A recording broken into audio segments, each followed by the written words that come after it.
வறுமையிலும் நேர்மை தந்த பரிசு. இதை பற்றிதான் நாம் இன்றைக்கு ஒரு குட்டி கதை மூலமாக பார்க்க போகிறோம் நண்பர்களே. வாங்க பார்க்கலாம். இது உங்கள் டேல்ஸ் பை வித்யா. நான் உங்கள் தனலட்சுமி. முருகவேல் என்பவர் ஒரு பிரபலமான நிறுவனத்தில் நேர்காணலுக்கு சென்றிருந்தார். அங்கு நிறுவனத்தின் பாதுகாப்பு அதிகாரியிடம் விவரத்தை கூறிவிட்டு ஹாலில் அமர்ந்து நேர்காணல் அழைப்புக்கு காத்திருந்தார். சற்று நேரத்தில் முருகவேல் என்று அழைப்பு வந்தது. உடனே உள்ளே சென்றார் முருகவேல். அவரிடம் அதிகாரி சில கேள்விகள் கேட்டுவிட்டு, உங்கள் பயோடேட்டாவில் வயது 40 என்று இருக்கே, நிஜமா என்று கேட்டார். அதற்கு முருகவேல், ஆமாம் சார், உண்மைதான் என்றார். அதற்கு அதிகாரி, அப்படியா, எங்கள் நிறுவனத்தில் இளைஞர்களை தான் வேலைக்கு எடுக்கிறோம். உங்கள் வயது 40 என்று சொல்றீங்க, கொஞ்சம் யோசனை செய்ய வேண்டி இருக்கும் முருகவேல் என்றார். முருகவேல் அதற்கு பரவாயில்லை சார், நான் வேலை செய்ய தயாராக இருக்கிறேன் என்று கூறுகிறார். மேலும் இதற்கு முன் வேலை செய்த நிறுவனம் நஷ்டத்தில் இயங்கியதால் திடீரென்று மூடிவிட்டார்கள். அதனால்தான் வேறு வேலை தேடும் சூழ்நிலை உருவாகிவிட்டது என்று முருகவேல் கூறுகிறார். உடனே அந்த அதிகாரி சற்று யோசிப்பது போல் பாவனை செய்துவிட்டு, முருகவேல், உங்கள் பயோடேட்டாவை கொடுத்துவிட்டு செல்லுங்கள், தேவைப்படும் போது அழைக்கின்றோம் என்று கூறிவிட்டார். அதற்கு முருகவேல், மிக்க நன்றி சார் என்று கூறிவிட்டு வெளியே வந்தார். வெளியே வந்த முருகவேல் தன் மனதில், இங்கும் வேலை இல்லை, பெரும்பாலான இடங்களில் வயதை காரணம் காட்டி தவிர்த்து விடுகிறார்கள். ஆண்டவா, என்ன சோதனை! அனைத்தும் நல்லபடியாகத்தான் போய்கொண்டிருந்தது. முன்பு வேலை செய்த நிறுவனம் மூடும் வரை அந்த வேலையை நம்பிய வாங்கிய கடன்கள் கழுத்தை நெரிக்க தொடங்கியது. ஒரே மகனின் படிப்பு செலவு, வீட்டுக்கு தேவையான செலவு, மேலும் மேலும் ஐயனே ஈசனே, எப்படி சமாளிக்கப் போகிறேன் என்றே யோசித்து கொண்டிருந்தார். நடக்க தொடங்கினார். ஆழ்ந்த சிந்தனையில் நடந்து செல்லும் போது ரோட்டின் ஓரத்தில் ஒரு தோல்பை அனாதையாக கிடந்தது. முருகவேல் அந்த பையை எடுத்து திறந்து பார்த்தார். குப்பென்று வியர்த்து கொட்டியது. பையில் கட்டுக்கட்டாக ரூபாய் நோட்டுகள். கைகால்கள் உதறல் எடுத்தது. இருப்பினும் முருகவேல் அதை எடுத்து வைத்து கொண்டார். அவரது மனம் பலவிதமாக யோசிக்க தோன்றியது. ஒரு பக்கம் எச்சரிக்கையும் செய்தது. அருகில் உள்ள காவல் நிலையத்தில் ஒப்படைத்திடலாம் என்ற எண்ணம் தோன்றியது. ஆனாலும் கட்ட வேண்டிய கடன்களும் குடும்ப செலவுகளும் கண்முன்னே நின்று பயமுறுத்தியது. அதனால் அந்த பணத்தை எடுத்துக்கொண்டு வீடு வந்து சேர்ந்தார் முருகவேல். உடல் முழுவதும் வியர்வை ஊற்றியது.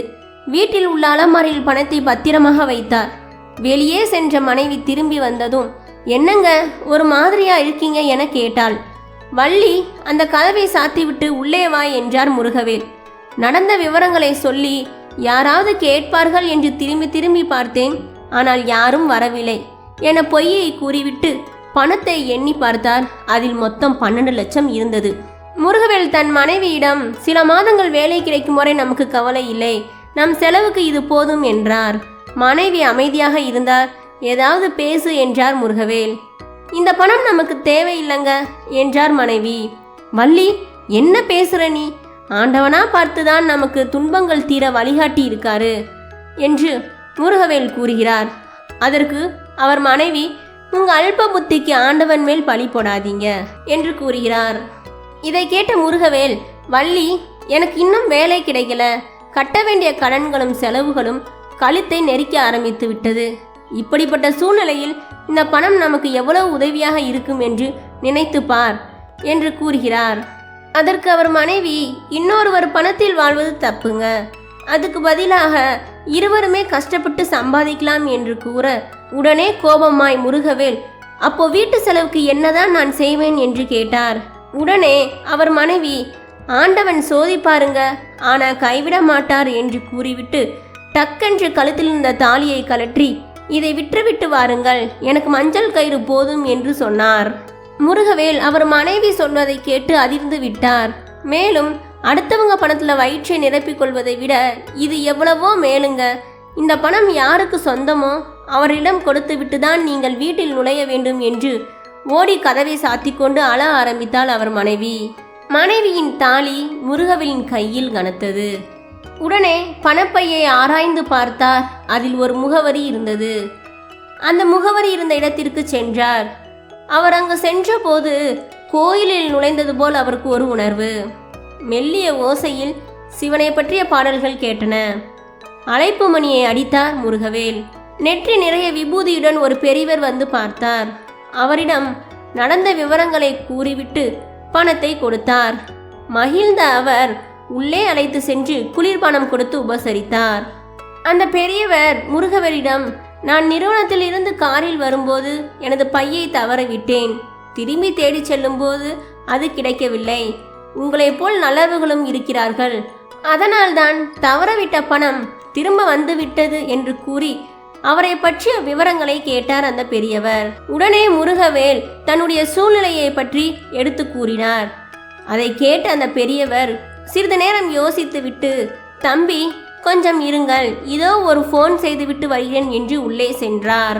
திரும்பி வந்த அந்த பெரியவர் முருகவேலிடம், என்னோட நிறுவனத்தில் வேலை செய்ய உங்களுக்கு விருப்பமா? அடுத்த வாரம் எங்கள் மேலாளர் ஓய்வு பெறுகிறார். அவரோட இடத்துல யாரை நியமிப்பது என்று நினைத்து கொண்டிருந்தேன். நீங்கள் ஏன் அந்த வேலையில் சேரக்கூடாது? நீங்கள் நாளைக்கு சேர்ந்து நிறுவனத்தில் ட்ரைனிங் எடுங்கள். வேலைக்கான உத்தரவு கடிதம் இன்னும் கொஞ்ச நேரத்தில் வந்துவிடும். வேறு யாராவது உங்களுடைய சூழ்நிலையில் இருந்திருந்தால் இந்த 12 லட்சம் பணம் திரும்ப வந்திருக்காது. இந்த வேலை உங்கள் நேர்மைக்கும் ஒழுக்கத்திற்கும் நான் கொடுக்கும் பரிசு என்று சொல்லிவிட்டு அந்த பெரியவர் வேலைக்கான உத்தரவு கடிதத்தை கொடுத்தார். இதையெல்லாம் பார்த்த முருகவேலுக்கு தன் கண்ணில் கண்ணீர் வந்தது. கண்ணீரில் 1000 நன்றிகள் என் மனைவி வள்ளிக்கு என மனதில் நினைத்து கொண்டே வீடு திரும்பினார். நன்றி, வணக்கம். மீண்டும் உங்களை வேறொரு கதைக்களத்தில் சந்திக்கிறேன்.